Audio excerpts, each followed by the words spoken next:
함께 기도하심으로 오늘 주일 예배를 드리겠습니다.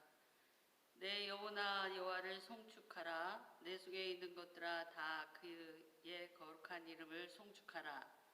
내 영혼아 여호와를 송축하며 그의 모든 은택을 잊지 말지어다.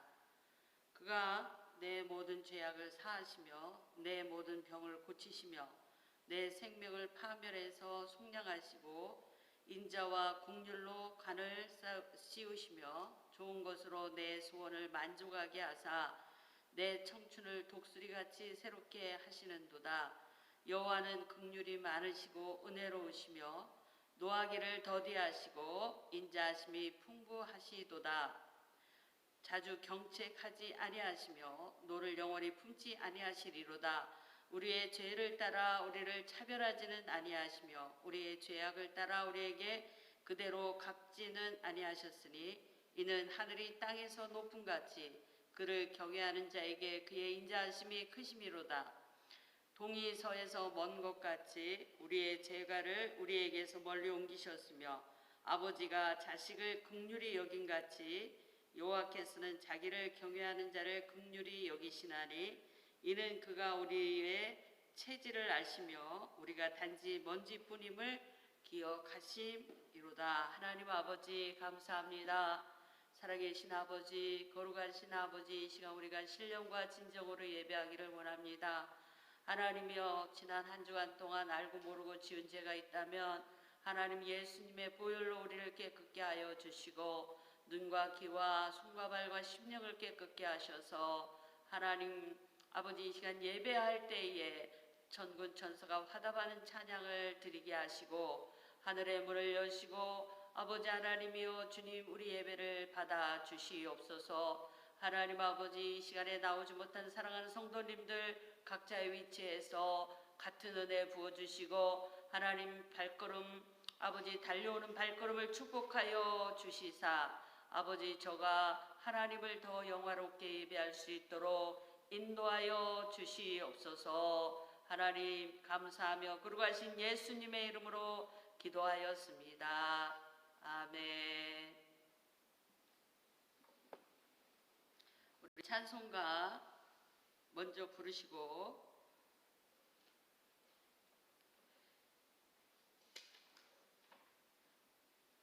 563장 부르시겠습니다.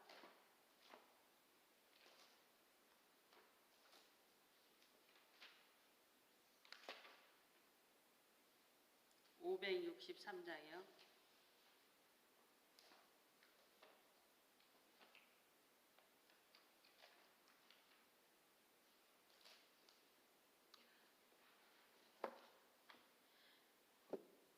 예수 사랑하심을 성경에서 배웠네. 우리들은 약하나 예수 원세 많도다.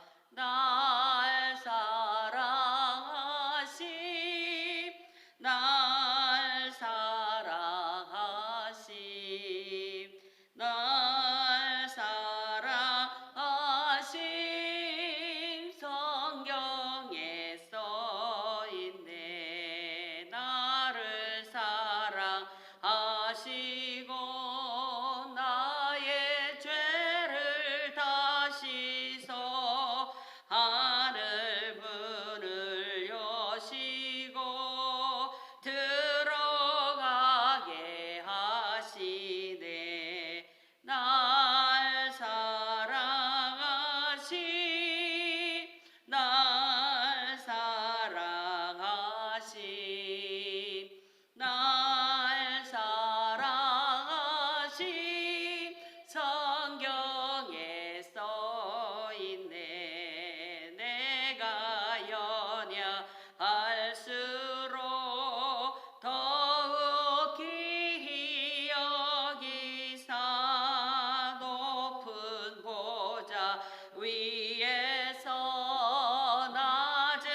기도드리겠습니다. 천지 만물을 창조하신 사랑의 하나님 아버지 감사합니다.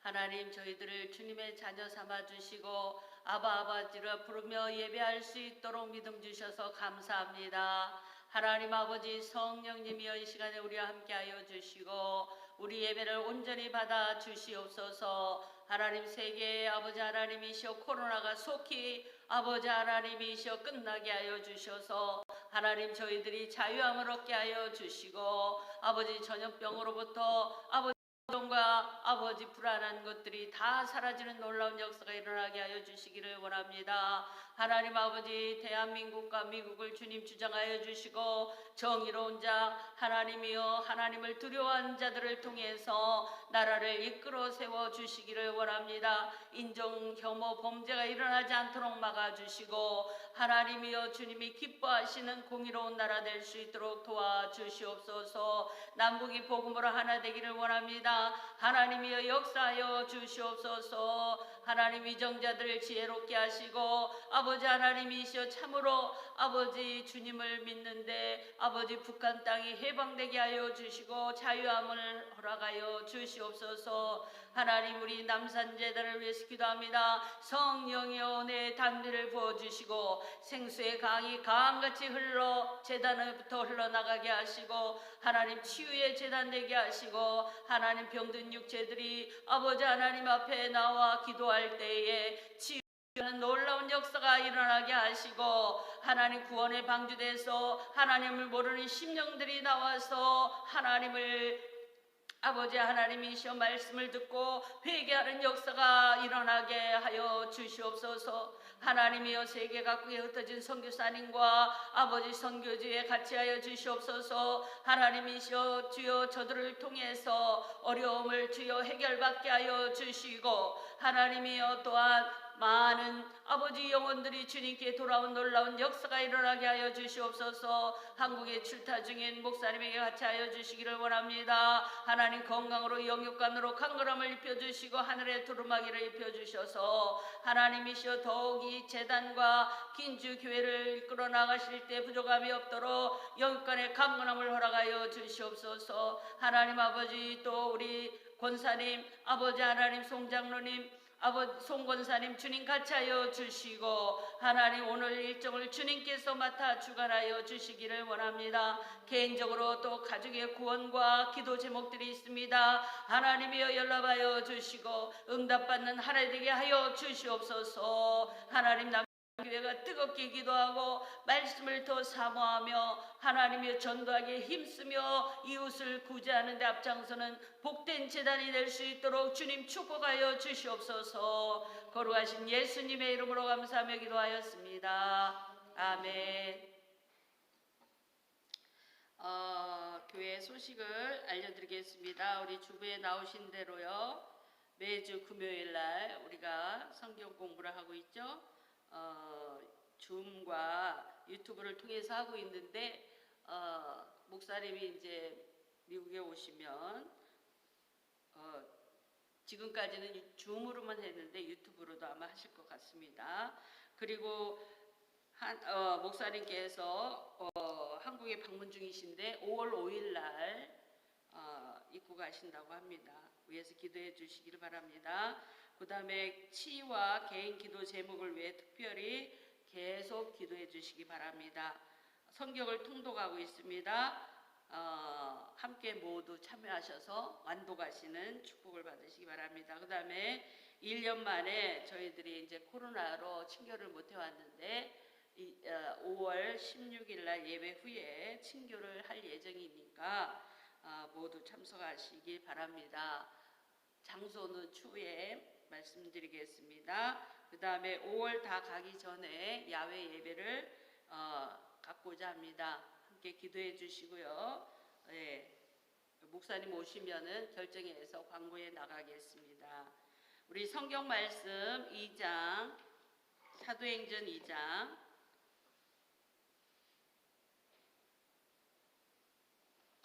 42절로 47절의 말씀 보겠습니다.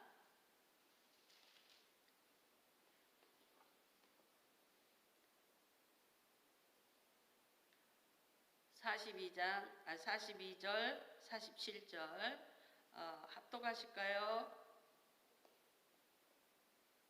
그들이 사도의 가르침을 받아 서로 교제하고 떡을 떼며 오로지 기도하기를 힘쓰니라. 사람마다 두려워하는데 사도들로 말미암아 기사와 표적이 많이 나타나니 믿는 사람이 다 함께 있어 모든 물건을 서로 통용하고 또 재산과 소유를 팔아 각 사람의 필요를 따라 나눠주며 날마다 마음을 같이하여 성전에 모이기를 힘쓰고 집에서 떡을 떼며 기쁨과 순전한 마음으로 음식을 먹고 하나님을 찬미하며 또 온 백성에게 칭송을 받으니 주께서 구원받는 사람을 날마다 더하게 하시니라. 아멘. 오늘은 우리 사도행전 2장 42절로 47절의 말씀을 가지고 은혜를 나누고자 합니다. 예수님에 대한, 제가 첫 번째 주에는 예수님에 대한 그리움, 그래서 막달라 마리가 예수님 만나셨다고 그 다음에 제자들도 만나고 했다는 것을 제가 말씀드렸습니다. 그리고 예수님과 만남으로써 이들의 삶은 죽음을 두려워하는 그런 나약한 삶이 아니라 죽음을 두려워하지 않은 담대한 삶으로 변화된 것을 또 말씀드렸고요. 지난주 같은 경우에는 성령님의 선물을 받아서 그 안에 열정이 불타올라서 이들이 제자에서 이제는 사도로 세상에 보냄을 받는 자로 변화되는 것을 나눴습니다. 오늘은 예수님과 초대교회에 대해서 저와 함께 사도행전 2장 41절과 47절의 말씀을 가지고 나눠보겠습니다. 십자가에서 돌아가신 지 3일 만에 부활하신 예수님이 제자와 함께 애찬도 나누시면서 하나님 나라에 대해 이야기하면서 40일을 보내고 승천하셨습니다. 주님은 제자들에게 뭐라고 말씀하셨어요? 몇 날이 못 돼서 이 예루살렘 성에 있으면 하나님이 약속하신 능력을 주신다고 하셨습니다. 그리고 예수님이 부활 승천한 후 10일 후에 저들에게 성령님이 임하였고 성령의 말하게 하심을 따라 각기 다른 방언을 합니다. 지난주에 잠깐 말씀드린 것처럼 방언은 자신의 의지나 이성으로 이해되는 것이 아니라 초자연적인 그런 현상으로서 순간에 성령님이 말하게 하심을 따라서 말하는 여러 가지 유형의 언어라고 제가 말씀드렸습니다. 성경에 나오는 방언은요, 사도행전 2장에서처럼 다른 그 방언을 할 때 다른 나라 언어로서 들려지게 되는 경우도 있어요. 그러니까 이해할 수, 알아들을 수 있는 그런 방언을 하시기도 하지만 고린도전서 13, 14장에 나오는 것처럼 사람이 알아들 수 없는 그런 말을 하기도 합니다. 사람의 의지로 되는 순간이 아니라 의지와 이성을 넘는 초자연적인 순간이기 때문에 그 성령님이 말하게 하심을 따라 하는 언어이기 때문에 때로는 알아들을 수도 있고 때로는 못 알아들을 수도 있는 것이 방언입니다. 그런데 이 광경을 본 주위의 사람들이 이들을 뭐라고 했냐면은 술에 취했다. 새 술에 취했다. 그러니까 술에 취한 것처럼 그런 모습이 보였던 거예요. 구약에 보면 한나가 기도할 때에 그 제사장이 보니까 너무 심취해서 하나님께 기도하는 모습을 보고 술에 취한 것 같다라고 말한 것처럼 여기도 주위 사람들이 새술에 취한 것 같다 하면서 조롱하였습니다. 그때 베드로가 요엘서 2장 28절로 32절에 나오는 말씀을 합니다. 성령님이 우리 육체에 부어주면은 예언도 하고 환상도 하고 꿈을 꾸게 된다. 새술에 취한 것이 아니라 성령님이 임하시면은 우리 육체도 이렇게 초자연적인 일이 일어날 수 있다. 그러면서 회개하라, 죄 사함을 받으라고 전하자 그 베드로의 설교를 들은 3,000명이 그날 회개하는 역사를 보게 됩니다.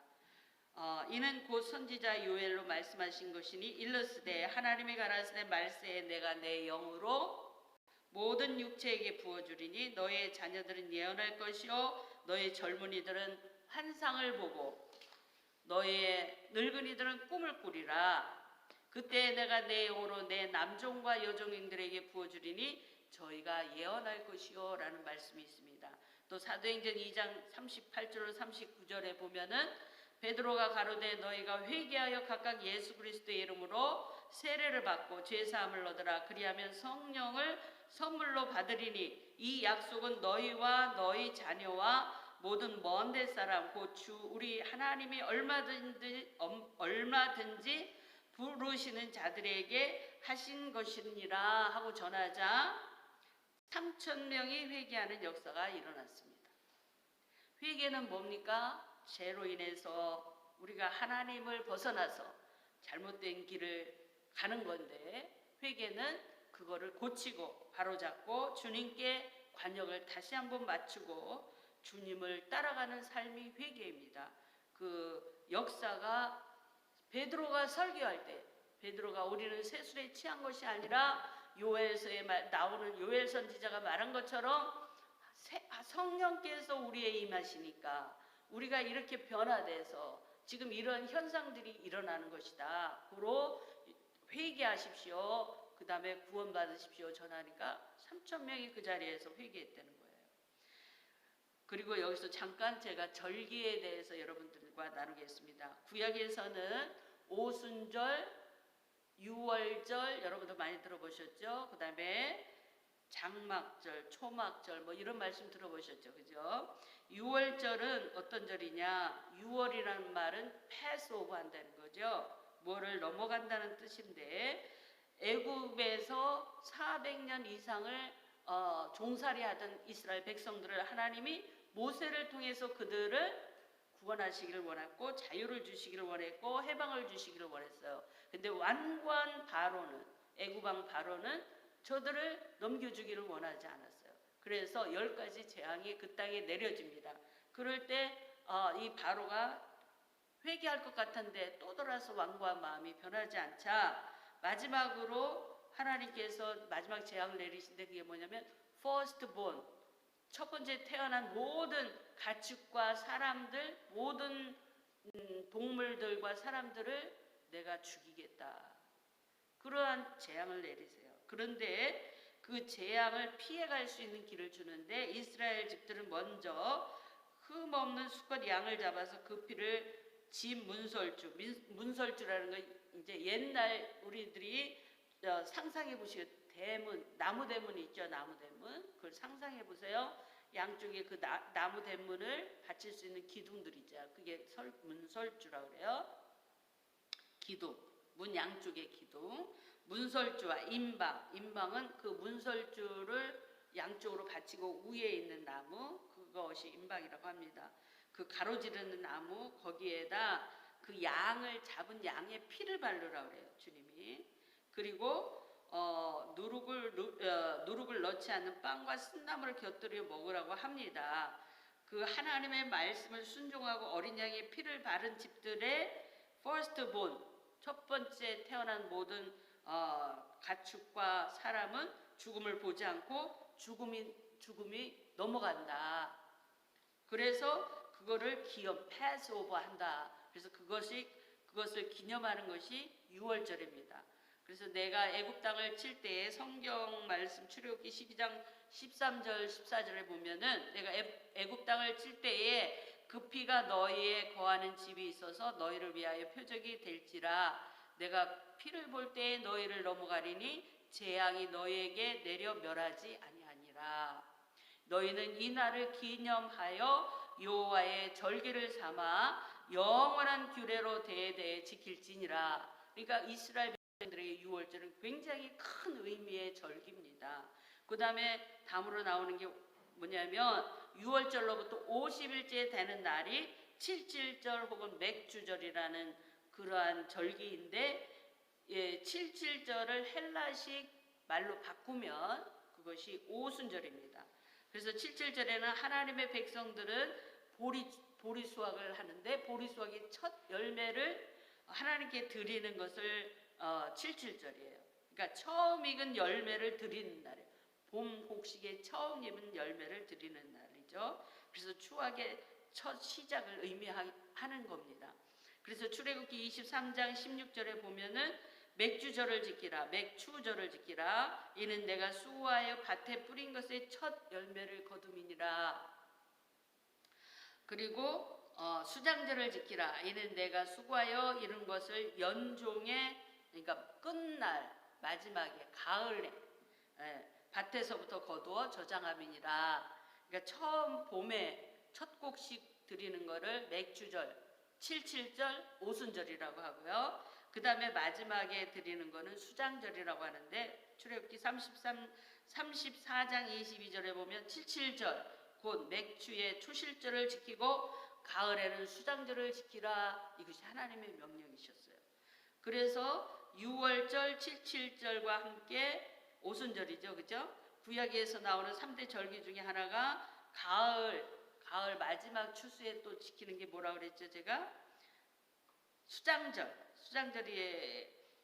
수장절인데 이 수장절에는 우리 지금 현대로 얘기하면 추수감사절 이렇게 보시면 되겠어요. 초막절이라기도 하고 수장절이라기도 하고. 그런데 이제 우리는 이제 오순절을 저는 여러분들이 살펴봐야 될 게 뭐냐면 오순절이 이렇게 처음에는 첫 수확의 열매를 주님께 드렸잖아요. 그런데 이게 신구약 중간기를 거치면서 의미가 조금 더해지는 게 뭐냐면 출애굽할 때 홍해를 건너는데 이 출애굽 그 홍해 건너기까지 40일이 걸리면서 이제 그 모세가 십계명을 받으러 시내산에 올라가잖아요. 그때까지 날수가 50일이라고 그래요. 그래서 이스라엘 백성들은 이 오순절을 또 하나님께서 율법을 주신 날, 그 날로 기념하기도 합니다. 그래서 구약에서는 오순절을 첫 보리 추수와 함께 율법 수여를 의미하기도 한다고 봅니다.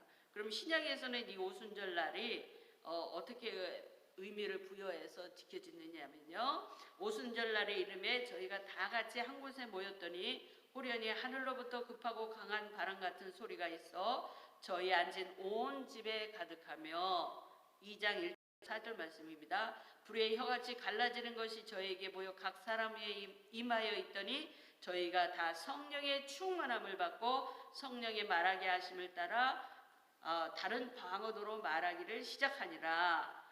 공동 번역 성경에 보면은 여기에서 2장 1절을 뭐라고 표현했냐면 마침내 오순절이 되어 신도들이 모두 한 곳에 모여 있었는데 성령이 강림하신 그 날이 무슨 날이에요? 오순절 날이에요. 구약으로 얘기하면 칠칠절이죠. 맥추절이고. 그런데 이때에 성령이 강림하셨잖아요. 그래서 신약 이후에는 이 오순절을 뭐라 그래요? 성령 강림절 또는 성령 강림 주일로 우리가 지키기도 합니다. 그리고 이 성령 강림이 일어나면서 이 신약에서 처음으로 교회의 형태를 갖추고 예배를 드리기 시작합니다. 그래서 기독교인들의 오순절은 어떻게 카운트 되냐면요. 예수님 부활하신 날로부터 50일. 그러니까 예수님이 승천하고 나신 날로부터 10일. 이렇게 해서 50일을 오순절로 지키는데 초대 교회의 시작이기도 하고 성령 강림하셨다 그래서 성령 강림절이라고도 하고 성령 강림주일로 지키기도 합니다. 그리고 여기에서 제가 또 사도행전에 새로운 단어가 등장한다고 말씀드렸습니다. 그게 뭐냐면 사도입니다. 사도. 그래서 우리가 제자라는 말을 많이 들어봤잖아요. 성경에 제자는 디사이플인데 제자는 배운다라는 말이에요. 디스플린, 훈련한다, 배운다, 그죠? 예수님 곁에서 생활하면서 전인격적인 것을 예수님으로부터 배우는 사람을 디사이플, 제자라고 합니다.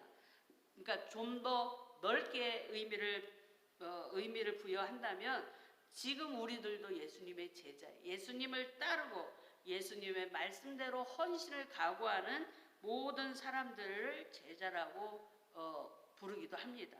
근데 사도행전 1장 4절에 보면 사도와 같이 모이사 저에게 분부하여 가라사대 예루살렘을 떠나지 말고 내게 들은 바 아버지의 약속하신 것을 기다리라. 요한은 물로 세례를 베풀었으나 너희는 몇 날이 못되어 성령으로 세례를 받으리라 하셨느니라. 이런 말씀이 나오죠. 여기에서 사도와 같이 모이사라는 말씀이 나옵니다. 사도란 무엇이냐? 예수님께서 직접 선택한 제자들을 의미합니다. 그리고 교회의 역사 속에서 이 사도란 거는 특별한 직분이에요. 그러니까 모든 사람을 사도라고 하지는 않아요. 이때 당시에도. 그래서 성경에 거의 성경 신약성경 27권이잖아요. 구약은 39권인데 27권에 거의 반 이상을 쓰신 사도 바울조차도 사도라고 칭할 것이냐 아니면 사도라고 칭하지 말아야 될 것이냐를 가지고 논쟁할 정도로 그 사도라는 명칭을 굉장히 중요한 의미를 부여하는 그런 초대교회의 모습을 볼 수가 있습니다. 그러니까 굉장히 특별하다고 이해하시면 됩니다. 왜냐하면 사도 바울도 예수님을 만났지만은 예수님과 같이 예수님이 살아계실 때 그의 곁에서 직접 생활하거나 같이 음식을 나누거나 그러지 않았기 때문에 사도라고 불릴 것이냐에 대해서 논란이 되었지만 결국은 사도 바울이라고 우리가 지금 부르고 있잖아요. 그러니까 아까도 말씀드렸듯이 예수님을 따르고 배우고 헌신된 모든 자들은 제자라고 하지만 사도란 말은 아포스톨로스로서 세상에 보냄을 받은 자,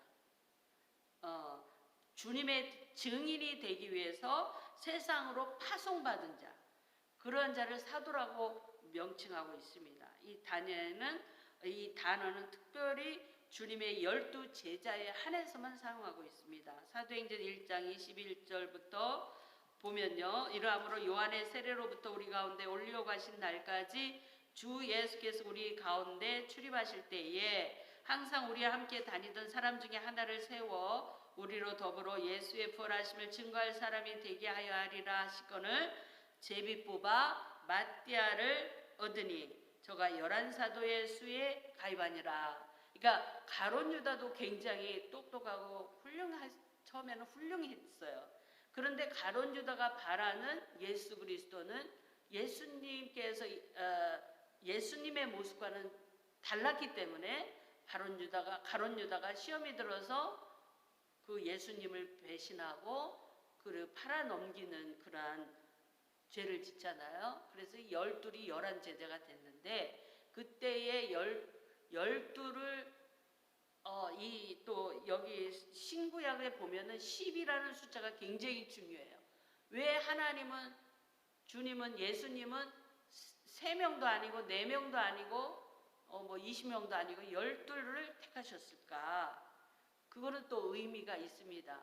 분명히 가룟 유다가 그렇게 12 제자 중에 하나였는데 그걸 배신했을 때 그냥 11제자로 남게 하실 수도 있지만 예수 그리스도께서는 마띠아라는 사람을 제비를 뽑았습니다. 그리고 사도로 임명합니다. 그래서 12를 채우게 돼요. 그러니까 12이라는 숫자도 완전 숫자고 신구약을 볼 때에 의미 있는 숫자입니다. 근데 그거는 이제 또 다른 기회가 되면 제가 말씀드리겠습니다. 어쨌든 간에 주님의 부활, 승천 그리고 성령 세례를 받은 후 권능을 받은 제자들은 사도라는 그 임명으로 세상으로 보냄을 받게 되면서 사도라고 불리우게 됩니다. 다시 말씀드리면 사도란 예수님의 부활하심을 증거하기 위해 세상으로 보냄을 받은 자란 뜻입니다. 이런 사도들이 모여서 초기에 교회를 세우는데요. 사도 바울에 의하면 초대교회의 세 기둥, 예루살렘을 중심으로 한 세 기둥이 있었는데 그게 누구냐면 베드로와 요한과 야고보였어요. 바울 사도는 저 이방 선교, 다른 나라 세계 선교를 위해 부름받았고요. 예루살렘으로 중심으로 한 이 베드로, 요한, 야고보 세 제자들이 초대교회의 기둥이 됩니다.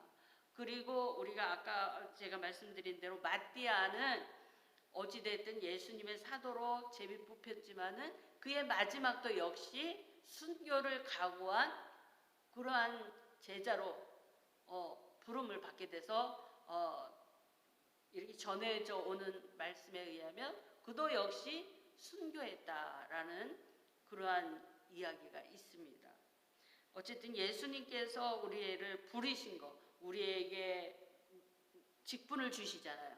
목사님, 어떤 전도사, 뭐 장로, 권사, 호칭은 존칭은 생략합니다. 집사, 이건 다 뭐예요? 주님을 위해서 헌신하는 자예요. 그 직분이라는 것이요. 이때 당시는 죽음을 각오한 헌신이었어요.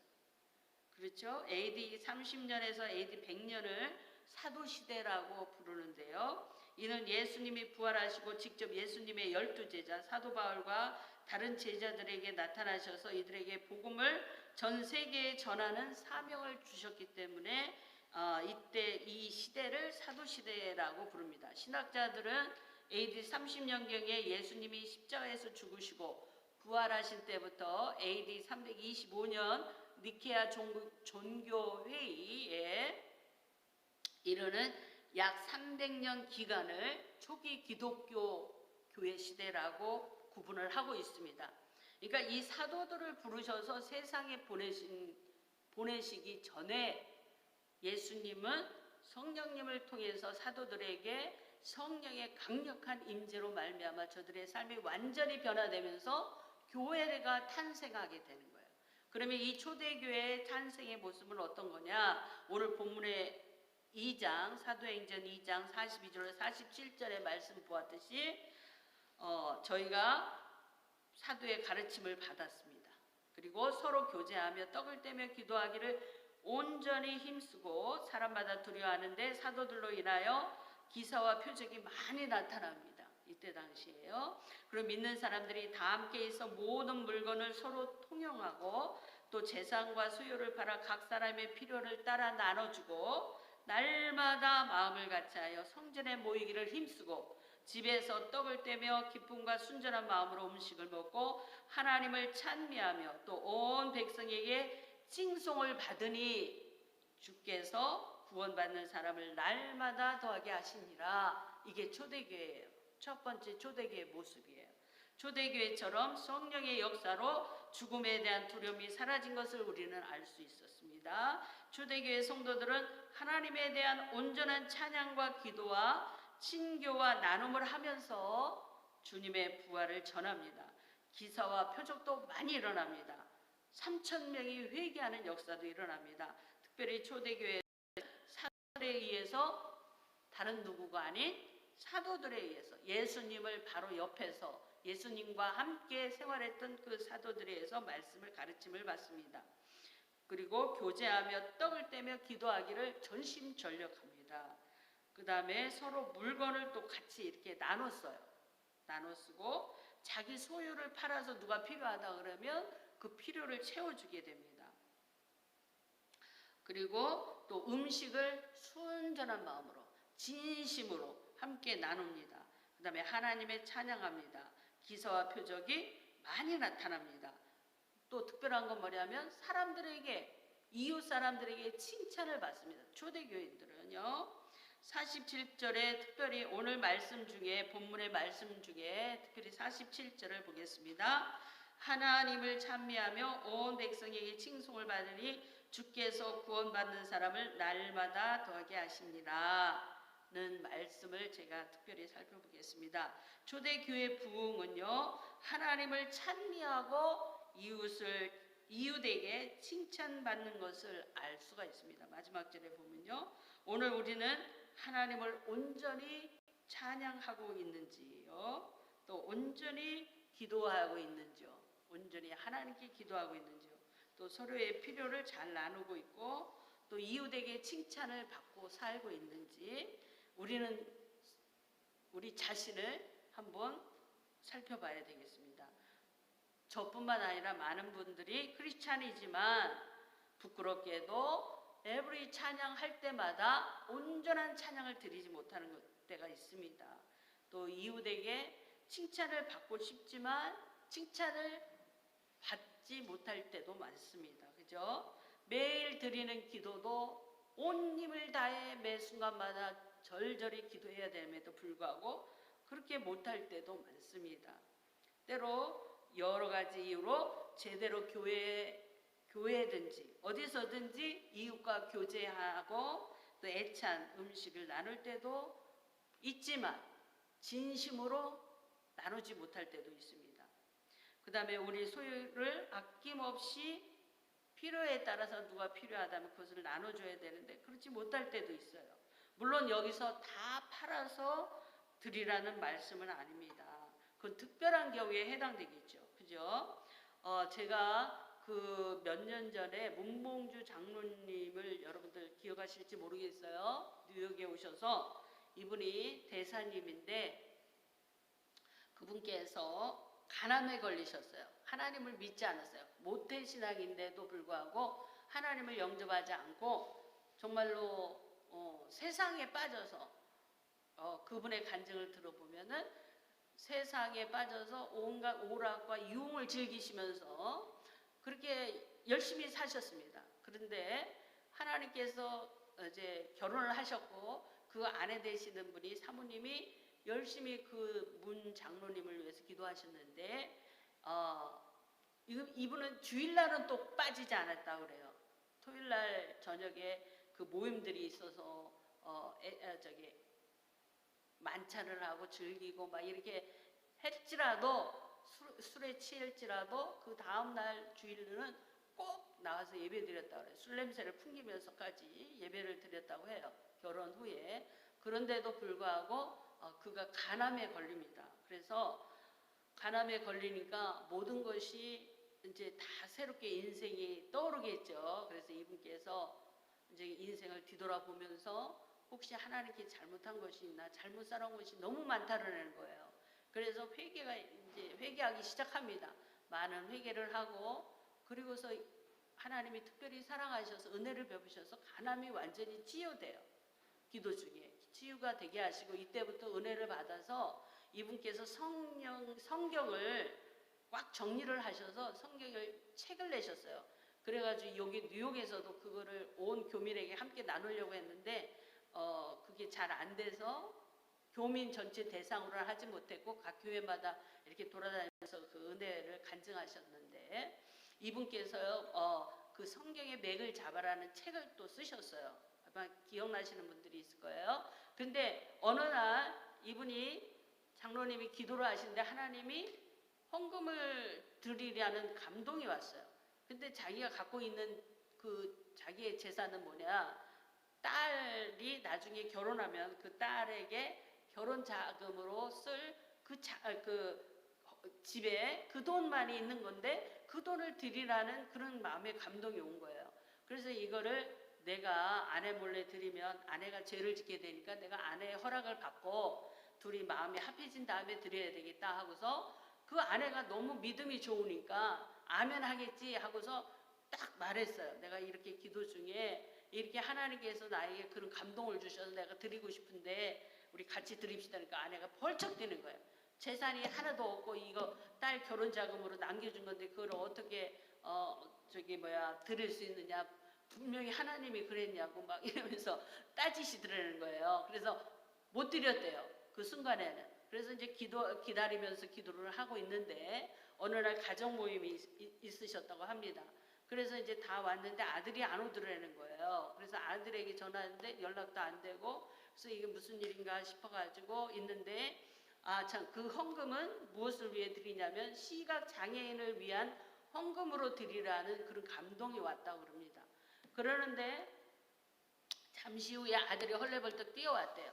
그러면서 눈이 이렇게 막 밤탱이가 돼가지고 이렇게 뭐 병원에 갔다 왔다고 그럽니다. 그래서 무슨 일로 그랬냐? 그러니까 운동을 하다가 갑자기 날라온 공이 눈에 맞아가지고 눈이 멀 뻔했다고. 그 말을 듣고 문장로님과 그 부인이 깜짝 놀라서 오 마이 갓, 이게 내 소유가 내 것이 아니구나. 하나님께 드리라고 하신 것이 시각장애를 위한 것인데 그거를 안 드리고 있었더니 내 아들이 실명이 될 뻔했구나. 깜짝 놀라서 회개하고 그 두 부부가 바로 즉시 하나님께 드렸다고 합니다. 그런 간증을 들었어요. 그래서 우리들의 필요한 것을 나눌 때 우리가 사실은 우리 것인 것처럼 느껴질 때가 많잖아요. 내가 수고했으니까, 내가 일해서 벌었으니까, 땀 흘렸으니까. 그러나 결국은 모든 것이 하나님의 것임을 우리가 인정하고 지내야 되는 거예요. 그것을 깨닫는 순간들이 인생마다 각자 다르게 옵니다. 그러나 하나님께서는 필요한 것에 여기 성경 말씀처럼 너의 소유를 팔아서 나누라. 너희가 갖고 있는 것을 나누라. 플로잉 되게 하라. 누구를 위해서? 주님의 영광을 위해서. 그것이 이웃에게 필요하다면 흘러보내라는 뜻입니다. 그리고 그 많은 교회들이 부흥에 대해서 부흥하기 위해서 얼마나 힘쓰고 애씁니까? 전도 대회를 하고 전도 폭발을 하고 많은 시리즈들을 하면서 교회가 부흥하기를 원해요. 참으로 우리 남산교회처럼 적은 아담한 교회는 더 갈망하는 것이 부흥이죠. 그러나 우리 성경에서 살펴보면은 부흥이 왜 안 될까? 왜 무엇이 잘못일까? 원인이 무엇일까? 이렇게 찾으려는 것보다는 제가 깨달은 것은 뭐냐면 우리가 하나님께 포커스를 맞춰야 된다고 저는 깨달았습니다. 왜냐하면 하나님이 날마다 믿는 사람을 더하게 하시니라. 날마다 더하게 하시니라.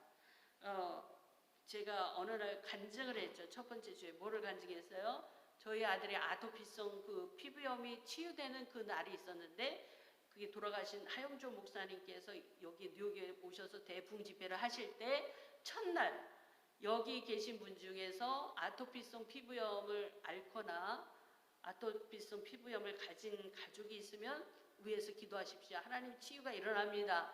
그 말씀을 듣는 순간 저희가 팍 와닿았어요. 아, 하나님이 우리 아이를 치유하시기를 원하시는구나 하는데 그 부흥 집회에 다음날 갔는데요. 정말 똑같이 할렐루야 집회, 대집회 매년마다 하는데 인산인해를 이뤄가지고요. 그 순복음 재단을 꽉 차서 사람이 너무너무 많아가지고 바깥에 마당까지 차가지고 안에 들어가지 못하는 그 모습을 보면서 하나님이 인근 각처에 흩어진 영혼들을 부르시는 것이 이것이구나 라는 걸 제가 깨달았습니다. 똑같이 강구해요. 매년마다 할렐루야 대부흥 집회를 합니다. 은혜 받으시기 바랍니다. 똑같이 강구를 하는데 그 하영조 목사님 집회 때는 정말로 사람이 동원해서 모일 수 있는 인력이 아니라 뭔가 하나님의 힘에 의해 이끌어져 온 그러한 사람들로 인산인해를 이루는 것을 제가 보면서 아, 부흥이란 것이 이런 것이겠구나 라는 것을 생각하면서 묵상을 했습니다. 여기 성경에서 나오는 것처럼 우리가 성령 충만함을 사모하면서 진심을 다해서 매 순간 찬양하고 예배하고 기도하고 말씀을 보고 떡을 나누고 또 우리의 것들을 내 것으로 여기지 말고 나에게 건강 주셔서 일하게 하심을 감사하고 또 누군가 필요하다면 나눠주고 기꺼이 나눠주고 이렇게 또 전도하고 이렇게 모든 것을 주님의 포커스 맞춰서 우리가 생활하면은 저와 여기 계신 우리 사랑하는 성도님들이 이렇게 할 때에 하나님께서는 우리의 진심을 보시고 우리의 마음을 보시고 날마다 모이는 사람의 더하게 하시는 부흥의 역사도 우리에게 일어날 것을 믿습니다. 그래서 저와 여러분들은 여기 계신 성도님들은 하나님께 더 가까이 가시기를 바랍니다. 그리고 더 말씀을 묵상하시고 더 기도하시고 전심을 다해서 찬양하시고 또 내가 멀리 가지는 못해도 내 이웃에게 하나님의 말씀을 전하고 또 무슨 물건이든지 누구가 필요하다면 나눠줄 줄 알고 크든 작든 그냥 나누는 삶 이렇게 하다 보면 우리가 세상에 빛이 되고 소금이 되면서 이웃에게도 인정받고 칭찬받는 그러한 사람이 되지 않겠습니까? 그래서 하나님께서 이 교회에 더 많은 사람을 더하게 하시는 그런 부흥의 역사도 일어날 줄 믿습니다.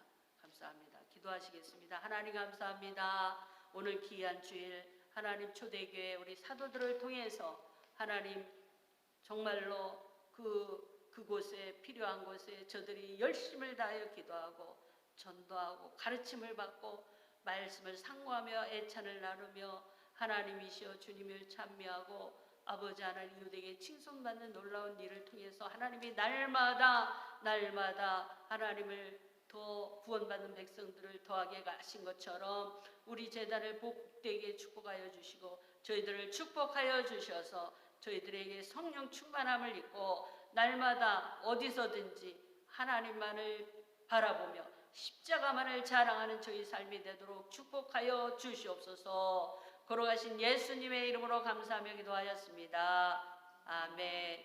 우리 찬송가 488장 1절 부르고 주기도문으로 오늘 예배를 마치겠습니다. 488장